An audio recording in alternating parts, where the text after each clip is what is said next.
বহু দিন থেকে তো অনেক জায়গাতেই গেলাম, এবার বিনা পাসপোর্ট এবং বিনা ভিসাতে যদি বিদেশ যাওয়া যায় তাহলে কেমন হয় বলুন তো। নমস্কার বন্ধুরা, এক্সপ্লোর উইথ সায়ন আমার ইউটিউব ট্রাভেল চ্যানেলে সবাইকে আবার স্বাগত। এবারে আপনাদের সামনে তুলে ধরব এমন এক জায়গা যেখানে একদিনেই ঘুরে আসতে পারেন বেশ কিছু দারুণ দ্রষ্টব্য।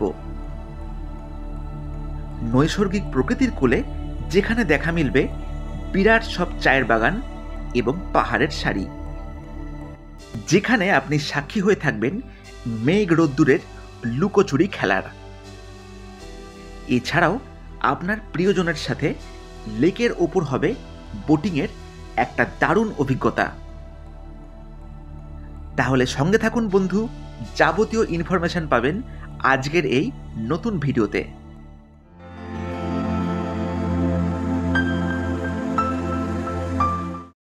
উত্তরবঙ্গে বহুবার গিয়ে থাকলেও একদিন হঠাৎ খোঁজ পেলাম পূর্ব নেপালের এক নতুন জায়গা।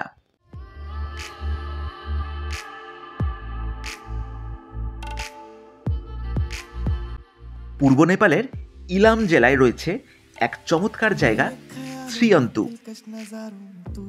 2328 মিটার উচ্চতায় অবস্থান করে এই ছবির মতন সুন্দর জায়গা শ্রীঅন্তু, যেখানে দেখতে পাবেন সারি সারি চায়ের বাগান এবং আঁকা বাঁকা রাস্তায় ঘেরা বেশ কিছু জায়গা।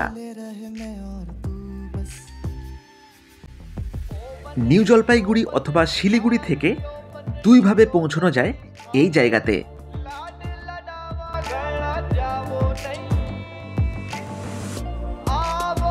এনজেপি থেকে বাগডোগরা, নকশালবাড়ি, শান্তিনগর, বুধাবাড়ে হয়ে চমৎকার সুন্দর রাস্তা দিয়ে শ্রীঅন্তু পৌঁছানো যায়। এই রুটের দূরত্ব প্রায় 89 কিলোমিটার এবং সময় লাগে 3 ঘন্টার কাছাকাছি। এছাড়াও শিলিগুড়ি থেকে সুকনা, দুধিয়া, মিরিক, টিংলিং ভিউ পয়েন্ট, পশুপতিনগর এবং ফিকাল হয়ে পৌঁছানো যায় শ্রীঅন্তু, যেই রুটে সময় লাগে প্রায় 3.5 ঘন্টার কাছাকাছি।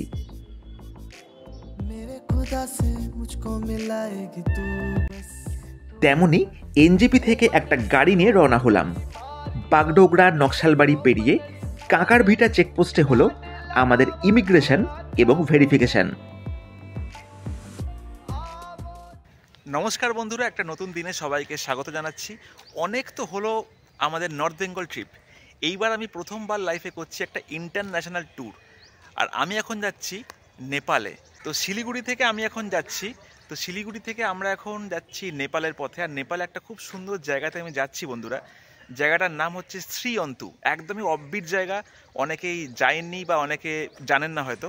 তো আমি এখন ওই জায়গাতেই যাচ্ছি। আর যেখানে আমি দাঁড়িয়ে আছি তার নাম হচ্ছে কাঁকড়াভিটা চেকপোস্ট। এখানে এখন পারমিট করাতে গেছি, ঠিক আছে? তো কেমন কি খরচা, কেমন করে কি পারমিট করাতে হয় সবই আপনাদের বলছি। খালি পারমিটটা হাতে পাই আপনাদের একদম ডিটেলসে দেখিয়ে দিচ্ছি পারমিটটা কেমন দেখতে হয়। যাওয়া আসা নিয়ে দুদিনের জন্য গাড়ির পারমিট পড়ল 1200 টাকা নেপালি মুদ্রা।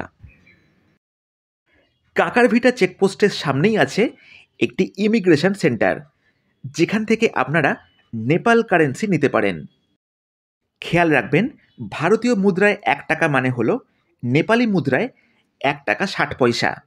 সুতরাং ভারতীয় মুদ্রায় 1000 টাকা দিলে পাবেন নেপালি মুদ্রায় প্রায় 1600 টাকার মতন।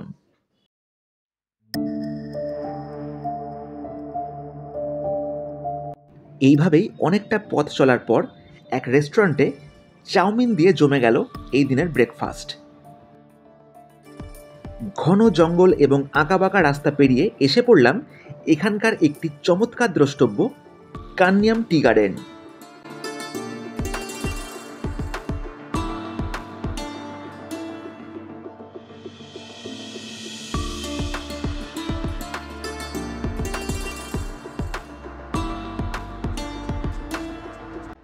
কান্যামের সৌন্দর্য দেখার পর এসে পড়লাম শ্রীঅন্তু।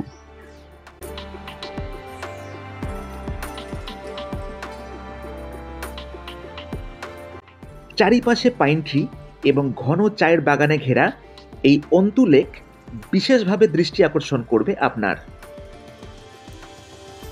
নৈসর্গিক প্রকৃতির এক অসাধারণ রূপ আপনাকে বারবার আকৃষ্ট করবে এখানে।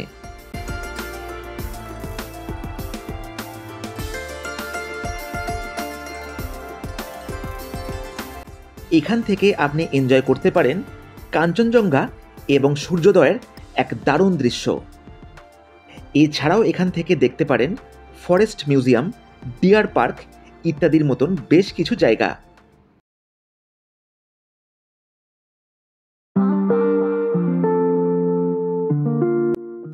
লেক এবং চা বাগানকে কেন্দ্র করে তৈরি হয়েছে এই শ্রীঅন্তু, যেখানে থাকার মতন পাবেন বেশ কিছু রিসর্ট অথবা হোমস্টে। এই জায়গার দিনের বেলার রূপ একরকম এবং রাতের বেলার রূপ একদমই আলাদা।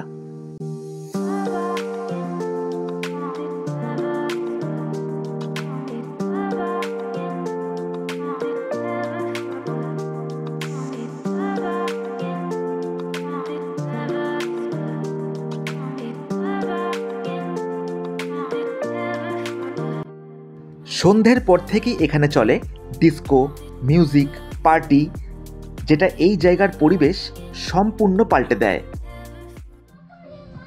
বন্ধুরা দেখতে পাচ্ছেন প্রথমবার আমি চলে এসেছি ইন্টারন্যাশনাল ট্রিপে নেপাল, যে সে জায়গা নয়। আর আমি যেখানে আছি জাস্ট বন্ধুরা ভাবতে পারছি না, এই দেখুন এই কটেজে আমি আছি, দুর্দান্ত রকমের কটেজ। খালি দেখুন এই শেপটা, খালি দেখুন বন্ধুরা। এইবার আমি ঢুকছি, দেখুন এই দেখুন কটেজের নাম কোজি নাম্বার 2, এটা হচ্ছে রুমের নাম্বার। খালি দেখুন, ওয়াও, এই হচ্ছে দেখুন এই নিচের তলার রুমটা। এটা হচ্ছে কিন্তু ডুপ্লেক্স রুম, দেখুন এটা ডুপ্লেক্স কটেজ বলতেই পারেন। এই হচ্ছে এখানকার ওয়াশরুমটা, দেখুন ওয়েস্টার্ন স্টাইল টয়লেট আছে উইথ গিজার। এরকম জায়গায় গিজার পাওয়া কিন্তু চারটিখানি কথা না, কারণ অনেক কটেজ এখানে আছে, বেশ কিছু জায়গার কিন্তু গিজার নেই। ঠিক আছে, এখানে আমি গিজার পেয়েছি, এখানে আমি মিরার পেয়েছি, আর এখানে এটা হচ্ছে একটা ব্যালকনি, দেখতে পাচ্ছেন দুর্দান্ত ব্যালকনি আছে। এই দেখুন লাইট, ওফ, টপ নচ জায়গা। আর যেখানে এই নিচের তলায় তো আপনাদের মানে দেখিয়ে দিয়েছি, আপনারা কিন্তু এখানে দুজন আরামসে শুতেই পারেন। আর এটা কিন্তু শুধু শেষ না, এর ওপরেও কিন্তু যাওয়া যায়, কারণ এটা একটা ডুপ্লেক্স কটেজ। খালি দেখুন জায়গাটা কেমন। এই যে এখান থেকে আমি এন্ট্রি তো করলাম, এই হচ্ছে এখানকার রুম। আর এই হচ্ছে দেখুন একটা কাঠের মই আছে, এই সিঁড়ি দিয়ে আপনারা ওপরে উঠতে পারবেন। ওপরে উঠে দেখুন, এই দেখুন একটা বেড পাতা আছে, এখানেও কিন্তু আপনারা দুজন আরামসে থাকতেই পারেন।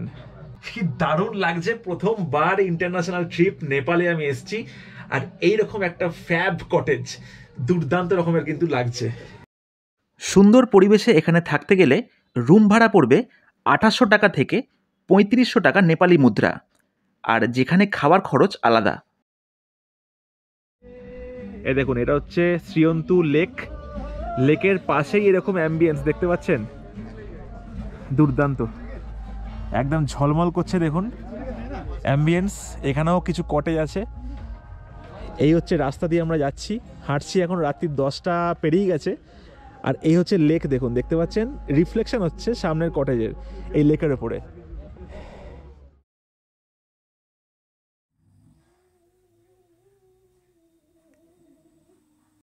পরের দিন ঝলমলে এক সকালে আমাদের স্বাগত জানালো এই নেপালের দারুণ জায়গাটি। গুড মর্নিং বন্ধুরা, নেপালের শ্রীঅন্তু থেকে সবাইকে আবার স্বাগত জানাচ্ছি। কালকে আমরা এই জায়গায় এসছিলাম ঠিক বিকেলবেলা, যার জন্য খুবই কুয়াশা হয়ে গেছিলো, কালকে আমি ভালো করে দেখাতে পারিনি জায়গাটা। আর আজকে কিন্তু ঝলমলে সকালে ঝকঝকে রোদ বেরিয়ে গেছে, দেখতেই পাচ্ছেন চারিদিকে একদম ঝকঝক করছে, পরিষ্কার আকাশ। যেই জায়গায় আমি এখন দাঁড়িয়ে আছি জায়গাটা কিন্তু একদম মার্ভেলাস। দেখুন খালি চারিদিকে যেই দিকে চোখ যায় সেই দিকেই কিন্তু আপনারা চায়ের বাগান দেখতে পেয়ে যাবেন শ্রীঅন্তুতে। তার নিচেই দেখুন একটা আছে লেক, সেখানে চাইলে আপনারা বোটিংও করতে পারেন। দূরে দেখা যাচ্ছে পাইন ট্রি, আর এই দেখুন এইদিকে সব চায়ের বাগান। তো বন্ধুরা, লেক থেকে আমি বেশ কিছুটা চড়াই পথ অতিক্রম করে চলে এসেছি একদম টপ পয়েন্টে। দেখতে পাচ্ছেন আমি এখন কোথায় দাঁড়িয়ে আছি। চারিদিকে আমার চায়ের বাগান আছে, দেখুন এটা হচ্ছে চায়ের বাগান। আর এই সব এখানকার লোকাল মানুষরা আছেন, ঠিক আছে। How are you? I'm fine, thank you. You are fine? Yes. What is your name? Somyam Dongana. ও, Antique Shrestha. Antika Shrestha. Wow, beautiful. And you are all tourist? Yes. Lovely. তো দেখতে পাচ্ছেন এখানকার লোকালদের সঙ্গে সব কথাবার্তা হয়ে গেল, খুব ভালো লাগছে। এইবার বলে দিই কিছু ইনফরমেশান। এই শ্রীঅন্তু নেপালের মধ্যেই কিন্তু আছে। আর যারা উত্তরবঙ্গ বেড়াতে যান, যারা নর্থ বেঙ্গলের অফবিট জায়গা কভার করেন, তারা কিন্তু চাইলে এই দিকেও চলে আসতে পারেন। মানে যদি আপনারা দার্জিলিংয়ের অফবিট কিছু জায়গা কভার করেন, তাহলে কিন্তু সেই ট্যুর প্ল্যানের সঙ্গে আপনারা শ্রীঅন্তুকেও কভার করতে পারেন। চাইলে আপনারা এখানে থাকতেও পারেন, না হলে আপনারা যদি চান তাহলে কিন্তু ডে ট্যুরও এখানে করতে পারেন। এখানে চায়ের বাগান, লেক আর পাহাড় ছাড়া কিছুই নেই, কিন্তু প্রকৃতির যে একটা আলাদা সৌন্দর্য আছে, ইন্টারন্যাশনাল ট্রিপ নেপালে, সেটা কিন্তু করতেই পারেন। শ্রীঅন্তুতে এক রাত কাটিয়ে পরের দিন সকালে চেক আউট করে বেরিয়ে পড়লাম এবং পৌঁছে গেলাম কান্যাম ভ্যালি।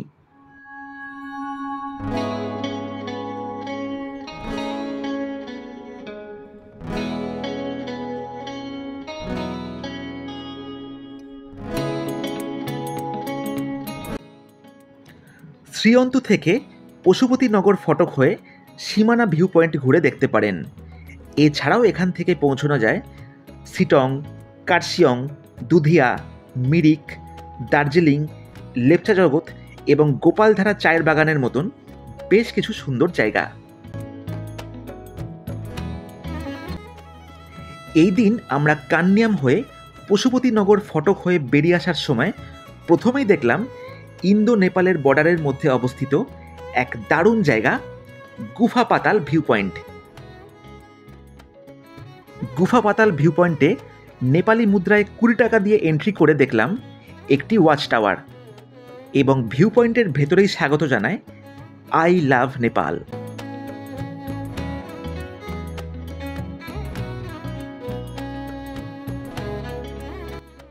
পশুপতিনগরের দিকে আর একটু এগোতেই দেখলাম এক বুদ্ধ পার্ক, যেটা উদ্বোধন হওয়া এখনো বাকি ছিল। এইভাবেই কিছুক্ষণ চলার পরে এসে পড়লাম পশুপতিনগর ফটক, যেখানে আছে এই নেপালের গেট। তবে আপনারা চাইলে এই পশুপতিনগর ফটক হয়ে নেপালে প্রবেশ করে শ্রীঅন্তু দেখে একই রুটে ফেরত যেতে পারেন। আর মনে রাখবেন, এই পশুপতিনগর ফটকেও হয় ইমিগ্রেশন এবং ভেরিফিকেশান, যেখানে প্রয়োজন হয় ভোটার কার্ড অথবা পাসপোর্ট এবং 2 কপি ছবি।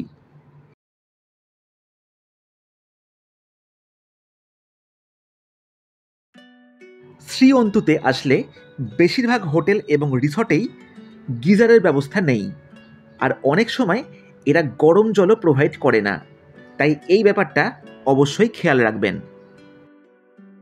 এইভাবেই ঘুরে ফেললাম বিনা পাসপোর্ট এবং বিনা ভিসাতে এক চিলতে বিদেশ, শ্রীঅন্তু। আর এরকমই নতুন রকমের ভিডিওর সন্ধান পেতে এই চ্যানেলটিকে সাবস্ক্রাইব করে পাশে থাকুন।